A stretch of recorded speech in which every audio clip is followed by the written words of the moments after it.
autumn and early this year.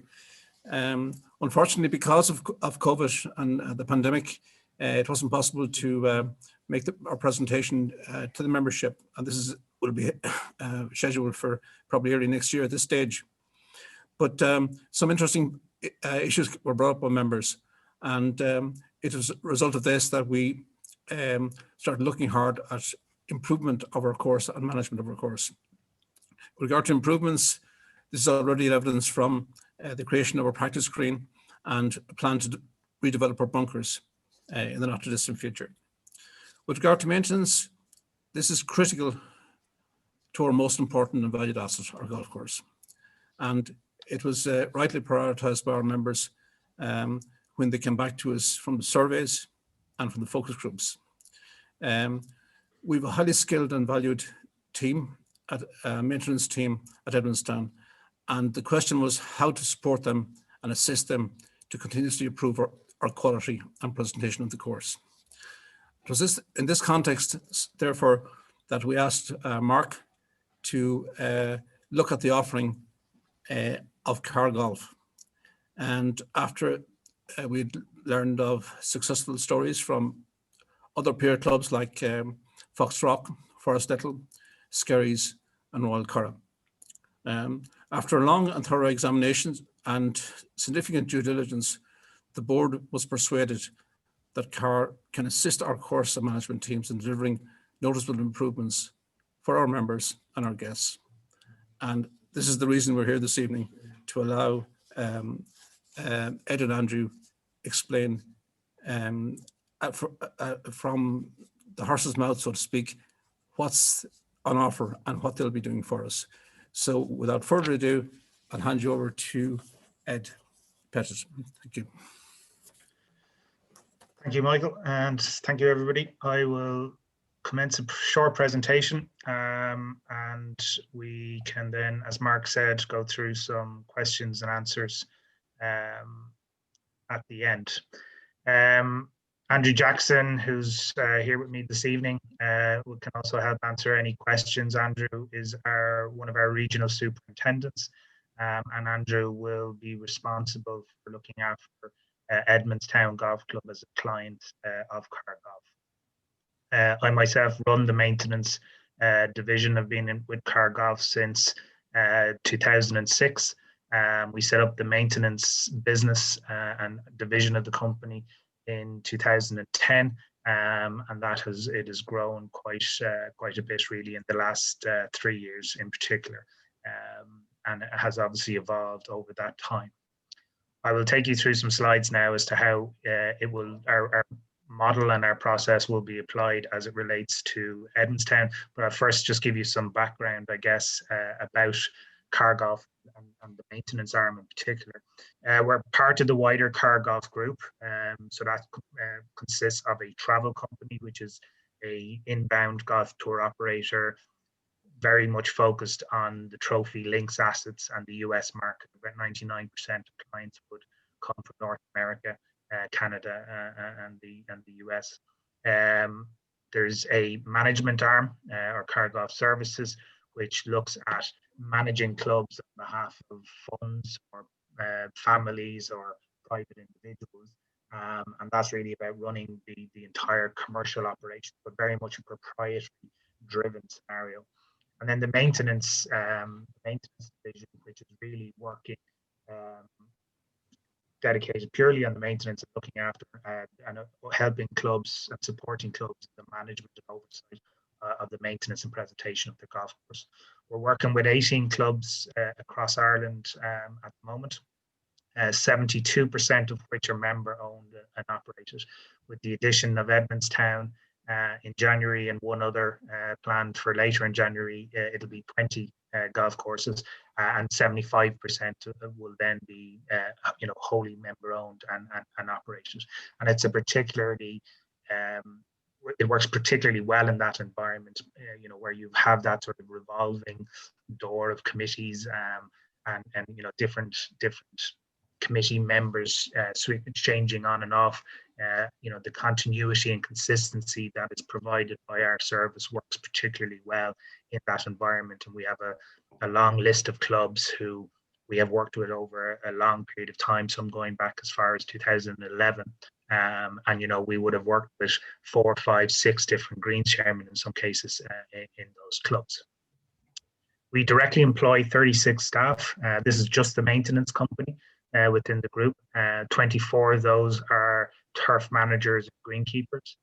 5 on the plant and machinery side, so that's the servicing and maintenance of the equipment, both our own and that of our clients. And then 7 personnel providing back office support, administration, procurement, finance, etc. Across our network, then we would work collaboratively with 65 other management greenkeeping staff throughout our client network, and they are directly employed by the golf club or the client. And that's very much the case in Edmondstown Golf Club. The employees, your maintenance team, will remain that. And our job is, and our role is to support them and work with them to try and drive the standard and the improvements of the golf course. We are the largest purchaser of chemicals, materials, sand and seed and equipment in the country, in the golf industry in Ireland. And that really is what allows us and facilitates us to provide the service we do to our clients in an affordable way.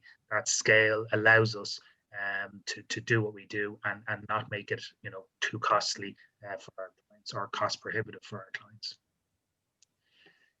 In relation to how we work with clubs, we provide the expertise and the resources to support maintenance operations, which are really designed then to produce the best possible playing surfaces.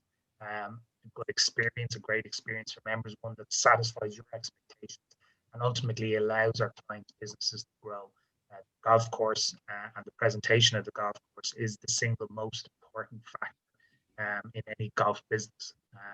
And certainly, data shows that, as course conditions improve, income generally follows, but the opposite is equally true, that with changes or negative trend in course presentation can have a negative impact on revenue as well. So it's really about the sustainability of the businesses as much as anything. We're innovative in our approach, and we invest significantly in research and development and adopting new technologies, new techniques, new chemicals, new products, new regimes that come onto the market.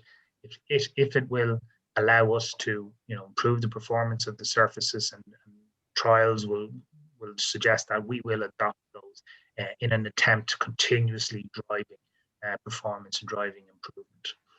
Team performance is critical. It's a labor intensive operation, maintenance, and it really does come down to the labor. So the performance of the team, the skill set, broadening the skill set, providing training, mentoring, standardization of work systems, all of that is a really important function of actually improving the performance of the team and ultimately the presentation and maintenance of the golf course. We are very much, environment is crucial in the modern era, and how we manage that and working in harmony with that in terms of our approach, the use of fertilizers, the use of chemicals, etc., is critical and is an important part of what we do, and are very conscious of it. And ultimately, the golf course is the most important asset of any golf club, and it's our role, or we feel a responsibility, to protect that and ultimately then provide a legacy for future generations. There's 4 key pillars to our approach. Primary one is to drive standards. That is our objective, starting with any client, is can we make the course better and how do we make it better? So using scientifically backed agronomic plans, which I'll go into more detail on later, very much focused on the experience and the customer experience, the member and guest experience. Greenkeeping isn't about cutting grass or applying a fertilizer. It's about producing a great golf course. Is about producing good surfaces. The fertilization and the mowing, etc., are only the tactics that we use to get there, but the focus has to be on the experience. Improving the skill sets of the team will be critical to achieving higher standards and the standardization that we talked about. The testing and measuring, understanding where we are, benchmarking that, and allowing us to understand and document whether we are making improvements, what level of improvements are being made. That testing and measuring is an important part of those standards and driving those standards. So we're getting the feedback that we're using and we're learning from it to continue the improvement. And as we said, the innovation and the research and development that goes into, adopting new products and technologies to continue progress. Performance management, we look at labor hour modeling, and again, we'll go into that in more detail. The training and development of the people, standardization, developing eye for detail are all important functions. The support and expertise that comes from our team, not just the regional superintendents, but also the support provided by operational experts, procurement, mechanics, etc. And giving feedback on performance. So as the employer, being able to provide you with the data you need to properly assess and feedback on the performance of your team is important in those appraisals. Very much a data-driven approach, so using data to make strategic decisions, driving actions to improve the customer experience, and again, the testing and measuring and the data that comes from that. Then in terms... Ed, if you might just move a little bit closer to the microphone.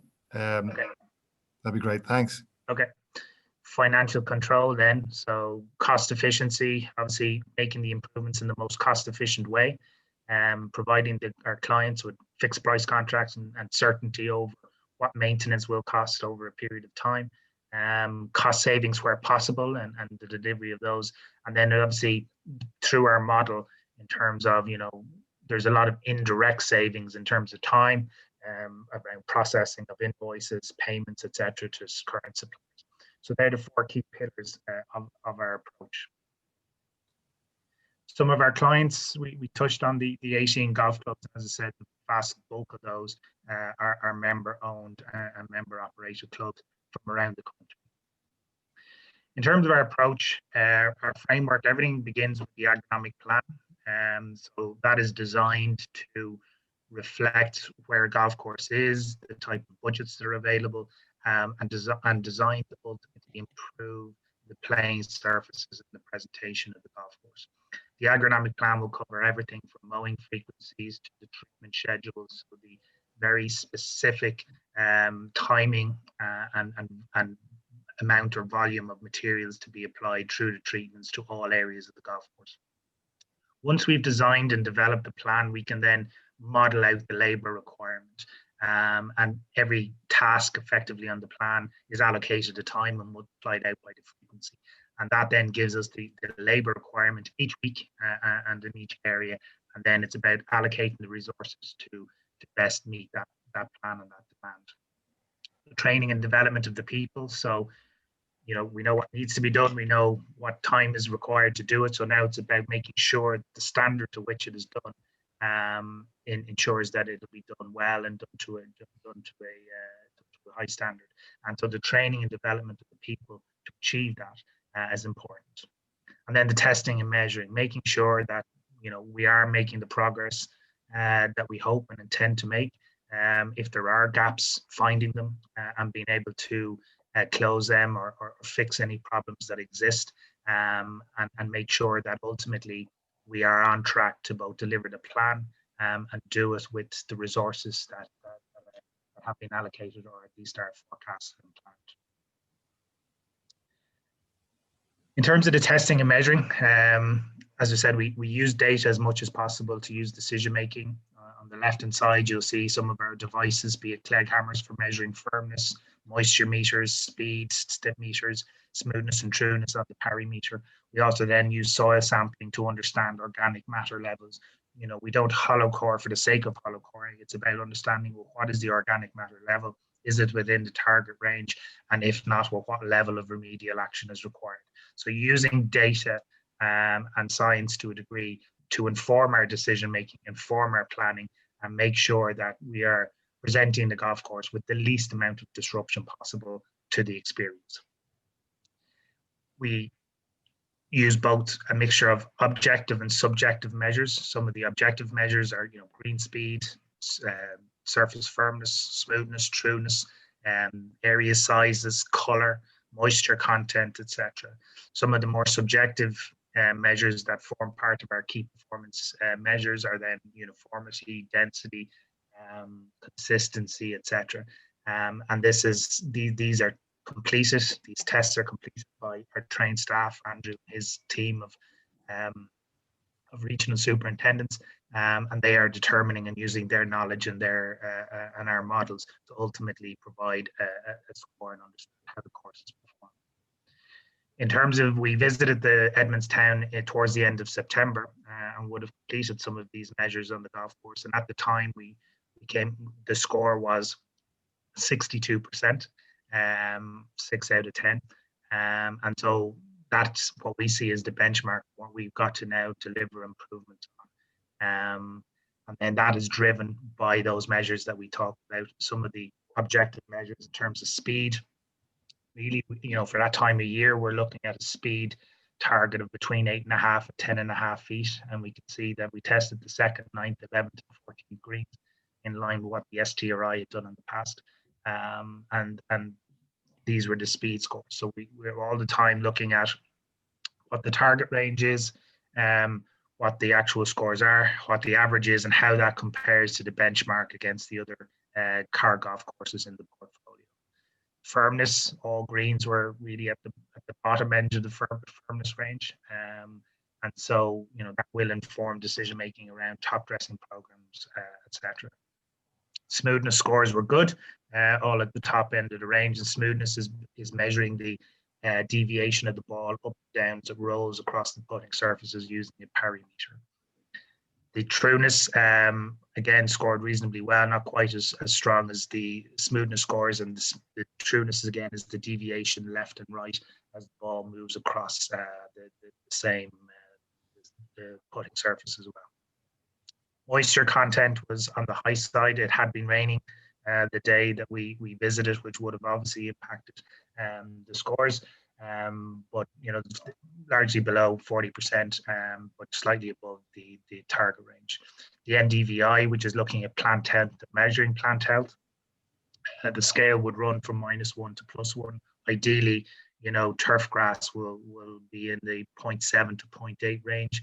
In reality, the 2nd green was above that, and the 9th and 14th slightly below that. So the overall nutritional program and how that's delivered is important in getting the plant health within that range of 0.7 to 0.8. So those type of reports we complete monthly, and we'll be able to now store that data and be able to review that data on an ongoing basis and see how the scores are indeed improving over a period of time. Obviously, golf in Ireland is quite seasonal, and so you do have the kind of effect of it increasing as we go into Q2, Q3, and then towards the end of the year, as we go back into winter, those scores tend to fall off a little bit. But what we're all the time looking for is that, Q1 and Q1 last year, Q2 and Q2 last year, that we are seeing that steady progress and improvement in those objective measures. That's our technical report. We also would do experiential reports once a month, and looking then at the agronomic plan, were the treatments completed, were they completed accurately and on time, and then planning the treatments for the next month. Task lists, compiling task lists for the team of work to be completed, in addition to the sort of the standard work that's in the schedule, and then making sure, again, reporting back on how often they were completed, what percentage were completed on time, etc. Annually, then we'll look at the sort of the bigger picture items like issues with the agronomic plan. Were there any gaps? Is there something that needs to be adjusted? Equipment, what gaps exist that need to be filled? And then looking at the resourcing, the suitability, or otherwise, was there enough hours? Were there issues with how hours were allocated, etc. So in terms of Edmondstown Golf Club, I'm just going to have a sip of water if you don't mind. So in terms of our approach to Edmondstown Golf Club, our core objectives are to improve the presentation and the key performance measures across all surfaces: greens, tees, fairways, semi-rough, and rough, and achieve a consistent and continuous improvement throughout the term of the agreement over the next number of years. Protecting the long-term agronomic health and sustainability of the golf course, species transition without compromise. So, there's very definitely a move in the industry now towards transitioning towards finer grasses due to, better wear and tear tolerance, better drought tolerance, given the experience of the last couple of years, the reduction in availability of fungicides, or at least the amount of active ingredient available in the fungicides, or that are in the fungicides that are now available. Those regulatory changes have forced, towards transitioning. But what we want to do is achieve that transition without compromising performance, without compromising the experience of members, and therefore choosing the right type of grass that allows us to produce good putting surfaces and a good experience, while at the same time achieving that transition into better, more suitable grasses. Training and development of the team, making sure that, broadening their skill sets, providing greater level of qualification, and making sure that, their eye for detail, their understanding of the expectations required and standards required, trying to get that to a higher level. Clarity of purpose and defined systems of working. So as we said, that, we're maximizing the labor availability. We are making sure that we have consistency in delivery, standardization across the team, so that no matter who's doing the job, that it is done to a standard. And that is an important component of delivering a more consistent experience, and making sure that it's not about peaking for events, but that is, we're tournament ready every day, that there's that consistent experience day in, day out where possible. Enhancing the fleet and making sound judgment around investment, areas of investment, prioritization, and then the maintenance and preventative maintenance of those assets. They are expensive, machines. They are, significant investments on behalf of any club. So making sure that maintenance programs and preventative maintenance programs are protecting the club's investment and maximizing it, or the longevity of that investment. So in terms of our approach, as we said, we use scientifically backed agronomic plans, and we use a growth potential model, which basically expresses the growth at a certain temperature, which then allows us to determine the nutrient requirement. So we use these type of growth potential models to determine what our agronomic plan or our feeding program looks like. We would also use optimum levels of sustainable nutrition, and then that allows us to create a plan of what the plant will need. We then use live weather data to determine, week by week, does that need to be tweaked up and down depending on what the growth potential in any given week or fortnightly period is. It's quite a bit of detail here. I won't go into it in huge level of detail, only to say that, the plan is thought out. The club has a policy document that was developed in 2017. It's an excellent document, and really we're taking the key principles of that policy and making sure then that they're implemented in a consistent fashion.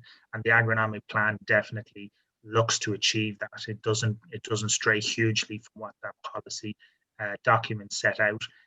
It's just making sure now that it is achieved in a consistent level. The amount of NP and K in each area has been, is at a level that we feel will ensure good surfaces year round, good growth, good density, good presentation, and then that is backed up by, top dressing sand on greens, tees, collars, approaches, fairways, etc. The overseeding of the key areas and key playing surfaces as well. So the agronomic plan has been developed to a high level, reflects the course policy document, and we expect will deliver very high standards of presentation at Edmondstown Golf Club. In terms of mowing presentation and patterns, again, these images are pulled out of a booklet that are given to staff, that they understand what the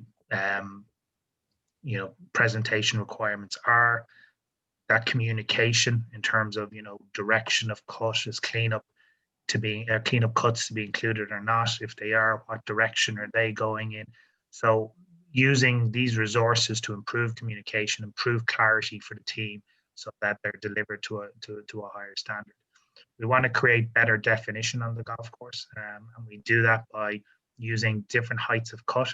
In this case, it's actually about maybe consolidating the heights of cut to kind of a broad base of 5, which would be standard, and then using contrasting mowing patterns between the different areas, as well as height of cut, to clearly define, fairways from semi-rough to tees to approaches, etc. So the objective will be very much to improve the definition, improve the visual aesthetics of the golf course, which will be part of the enhancement of the experience.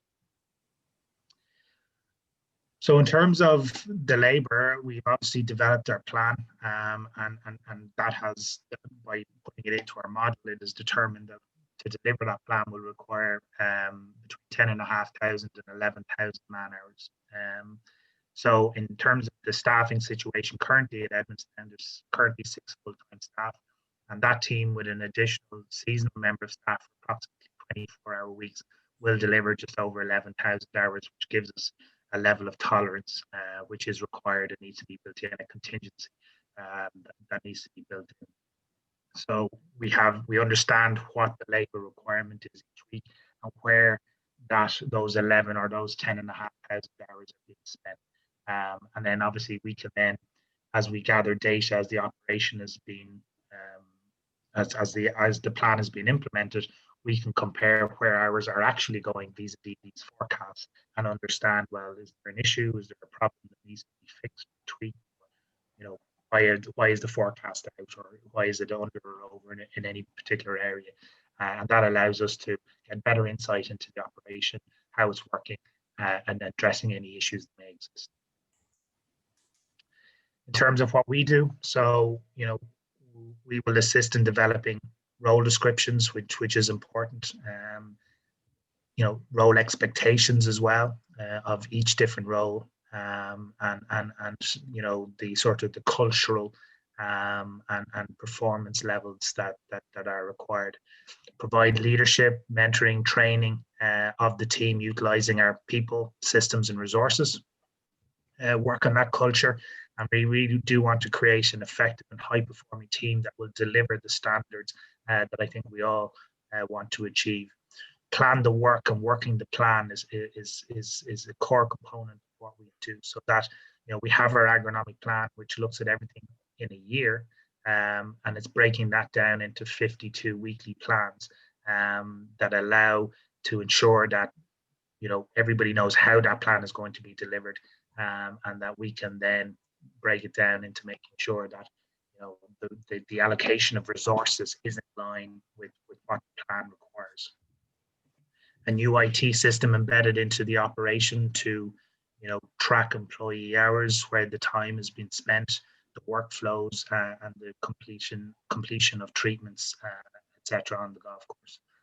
We'll provide then club management with the data and insight that these systems give us, and that will allow the club management to improve their performance appraisals and reviews with staff.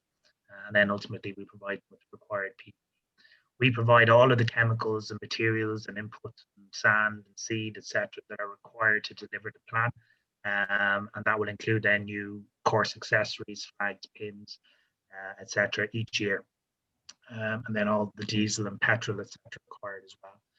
Our plant and machinery management team will then oversee the fleet and the maintenance of the fleet, basic servicing every couple of 100 hours, which is driven again by the IT system, and allows us to plan and schedule our servicing, the annual servicing, responding to breakdowns, etc. So that's all included as part of our course. In terms of performance improvement over the next 3 years, we sort of, as I said, starting at a base of 62% in Q4 this year. By Q4 next year, we would expect to see that up in the mid-70s, which will be a significant improvement. As we said, there is a slight dip as we go into Q4 and Q1 each year, but it's to see that the trend line is continually moving upwards, and ultimately we want and expect as quickly as possible that the course, come summer 2022, will be up at 8.5 out of 10, up from where it has been, this year. And that progress and that momentum will continue over a period of time. It's really just about consistent execution of the plan over a period of time will lead to an improvement in standards over a period of time. In terms of the benefits of the approach to the club, I think, our focus is to transform the presentation of the golf course and do that in the most cost efficient way. Very focused on, as we said, the continuous and never-ending improvement of the playing surfaces and the KPI scores. The team, the motivation, the performance of the team, getting that to a higher level, that will ultimately be key to producing the better experience and the better course for members. The data and insight that we provide club management and ultimately council will give them actually more control over what's going on in the golf course, how the golf course is performing, and how the team are performing. Better insight and for improved decision making is key, particularly in that data-driven decision making. The support of ourselves, as industry experts and leaders, fixed price certainty from our agreements, from the nature of our agreement. As we said, we will sort of be dealing with all the suppliers now and all the invoicing and processing invoice and the payments of invoice that go along with all of that. And that does remove quite a burden from the administration of the club. And then ultimately a partnership with ourselves that will, with a proven track record, as Mike referred to. Thankfully, we have a long list of clients that are, prepared to endorse us for what we've done for their clubs. And I would hope and expect that Edmondstown will be no different in the years to come. That's it. Thank you. And happy to take any questions if Mark has any questions.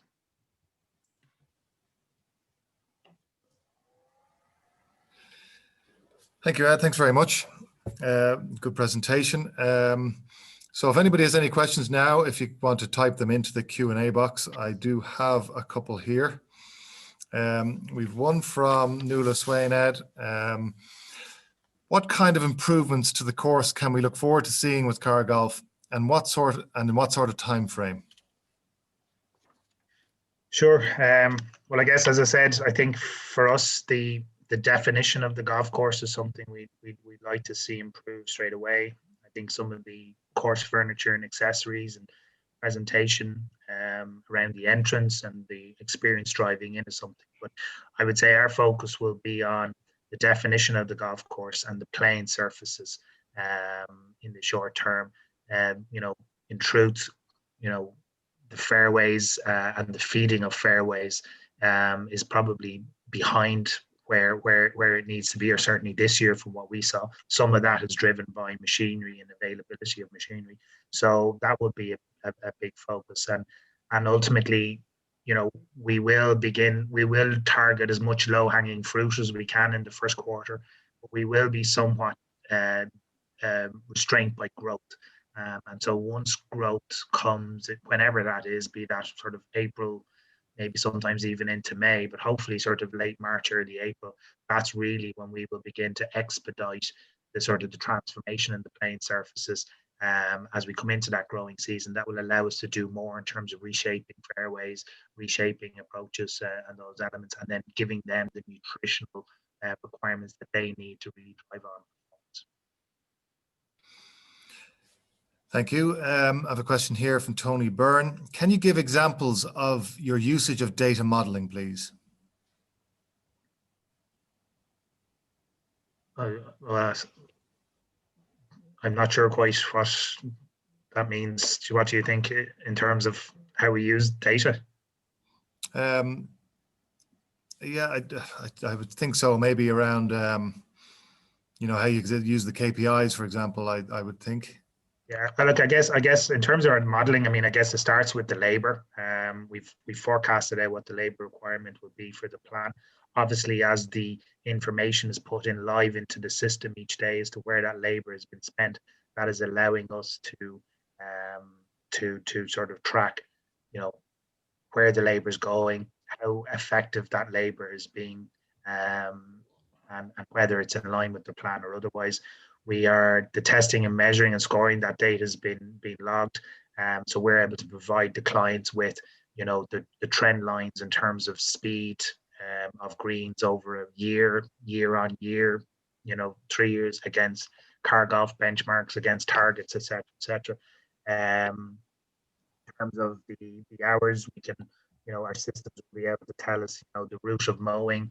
You know, if you go one direction, does it take, you know, 3.5 hours to cut greens that way? However, if you take it this direction, it'll reduce time by a certain amount. So as much as possible, the data that's in the system is being used to influence decision making, and certainly understand how the plan, the agronomic plan and the treatment plan is working, but also how the labour plan is working and delivering on expectations. Okay, thank you. I hope that answers your question, Tony. A question from Sebastian White. How do you manage resistance to change amongst existing staff who are set in their ways? Andrew? That's a difficult one to answer now, but we don't tend to encounter too much resistance. It tends to be at the very start, and usually when they get to know us and we work with them and we help them to improve the course, and when they see the improvements and they get the kudos from that improvement, it mellows the situation and they become much more involved with us, and that sort of a negativity then goes away very quickly. Do you want to talk about the onboarding plan a little bit? Oh yes, the onboarding plan. Like, as part of our onboarding plan, we would meet all the staff and go through our entire process, get to know all the staff, let them get to know us as well, and go through all their training, qualifications they may have, any weaknesses they may have in their training and that, and then we would try and book them into training and develop them as well, and then we would go through our entire process of how we do things with them so they get a better understanding of us. But generally, once they get to know us and get to know what we're about and what we achieve, it normally runs very smoothly after that, Thank you, Andrew. A question from Rona Darcy. Do Carr advocate ironing greens on a regular basis? We do certainly advocate ironing. Ironing is something that can be overdone. We've seen it being overdone in golf courses, but definitely do advocate it for several reasons. One, for ball roll, smoothness of greens, it's excellent. It's an excellent tool. The second thing would be plant health. It's been scientifically proven that rolling of greens invokes an immune response in the grass. Therefore, it's an additional tool that we use to strengthen grass against disease and that. And the other thing as well is you don't, instead of cutting the grass, you roll it, which leaves more leaf on the green. Therefore, the plant has more potential photosynthesis and ability to produce more energy for itself. So definitely we would advocate it. This time of the year, it might be once, twice a year, or twice a week. Summertime, then be more, Thanks, Andrew. Probably a related question. I think you touched on it there. A question from Sandra Schmidt. You said that the ball could run more true straight on the greens. That's what she's asking. What causes it for this not to happen, or for it not to be true, and how is it improved? Well, what causes it is uneven playing surfaces, uneven greens, grass, different species of grass growing at different speeds. Also cultural practices, how greens are mowed, what heights are cut, are they grooming, are they verticutting? Are you top dressing regularly? All of these factors play into the smoothness of your greens. Nutrition is very important. Balanced, proper nutrition at the right time of the year gives you even and consistent growth. The use of growth regulators as well will also help reduce that differences between species. And as Ed said earlier on as well, species transition, getting the right type of grass in. But your cultural practices, rolling your greens on a regular basis, cutting your greens, making sure your greens more sharp, the heights of cut are correct. Like during the summer, we'd mow greens at 2.7 millimeters. So it's very important that all your cutting units are set within points of millimeters, So all of this properly done in a proper program will produce smooth, fast, consistent greens. Another question from Rona Darcy. Can we expect some consideration to be work done on course and competition days, i.e. Major work on Tuesdays and Wednesdays? What is how would you plan out, obviously, with a busy golf course with competitions 4 days a week? How would that tie in with your agronomic plan? Yeah, look, I mean, I think, unfortunately, just, most of the work on a golf course takes place Monday to Friday. As you can see, there's a 10,500 labor hours required to deliver the plan and implement the plan. So we can't have a scenario, unfortunately, with 6 staff whereby we can sort of, have no work on competition days or reduced work on competition days. It is an unfortunate reality. So then it's really about managing it in a way that has the least amount of disruption. So certainly some of the bigger, more disruptive works would be targeted on days that are less busy, or would have less of an impact on members and the experience. As much as possible, getting as much work done ahead of golf or in advance of golf as possible. And then where ultimately that is difficult to achieve, like a task like cutting fairways takes an entire day. Certainly they are tasks that you would rather do on a day whereby maybe there isn't competition or it's less busy.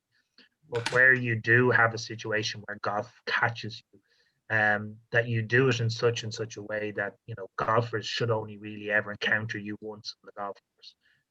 So it might be that you start from 1 to 9, or you start in chronological order, but once golf catches, you might go to the end of the course and come back against golf, so that once a person has encountered an individual doing a job, they'll only ever encounter that person once.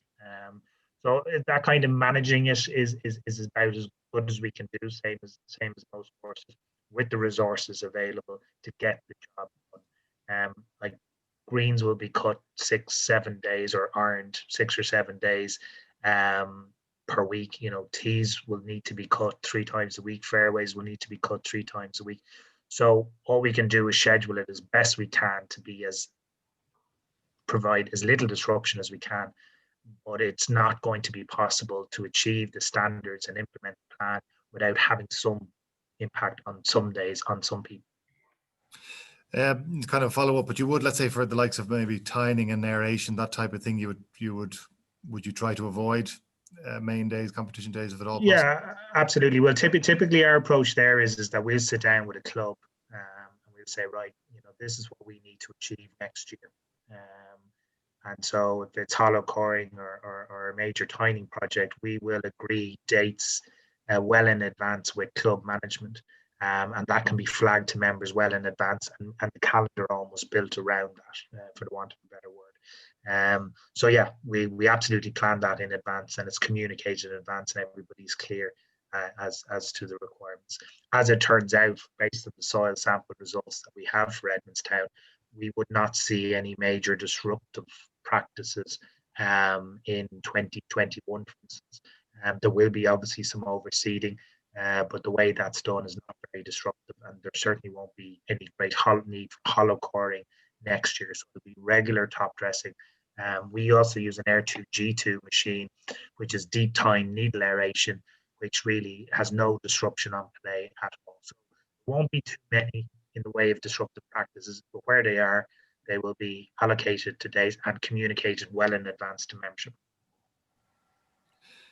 I have a question here about, will we see new pin positions changing old ones as greens are sped up? I suppose one of the features of our greens are they are quite undulating and relatively small, and pin positions are at a premium. So how would you manage that if greens sped up and with regard to getting new pin positions and that? Yeah, well look, our standard around pin positions is that obviously pins should never be on a slope.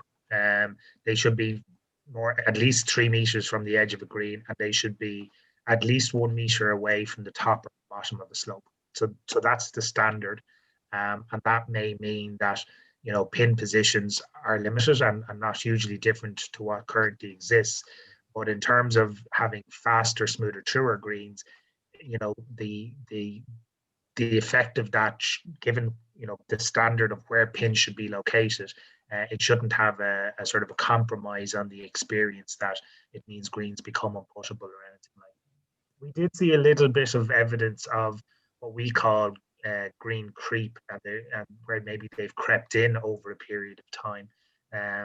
Some green edges were away from sprinkler heads, so that's something we will be reviewing in more detail come January, and it may be that we look to try and expand some greens in some areas where maybe they were in the past, but that will require more investigation come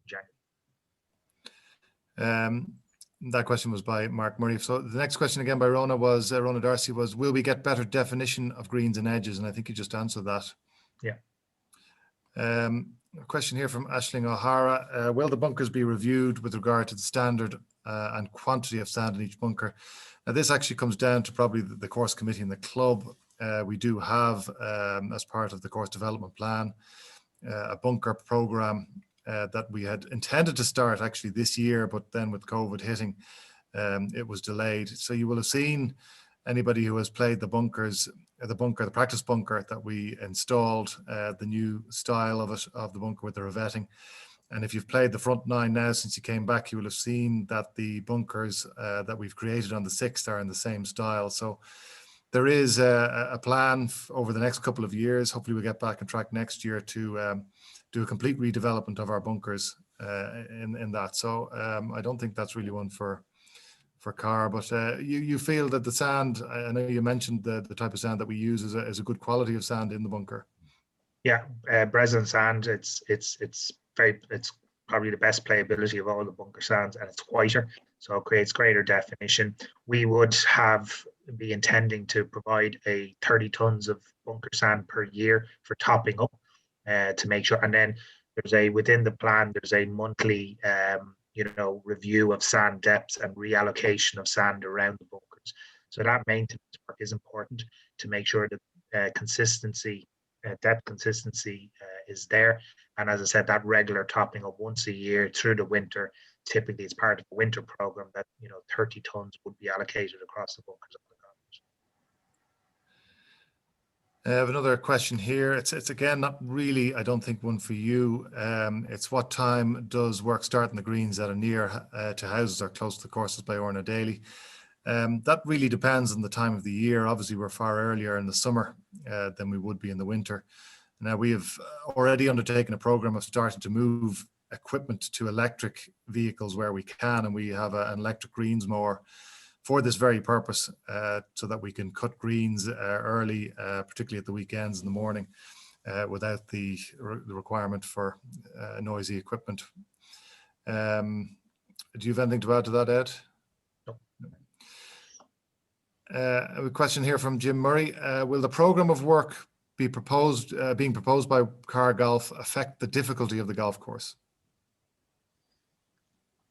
No, I don't believe so. In terms of there won't be any intention to massively change heights of cut of rough or anything like that.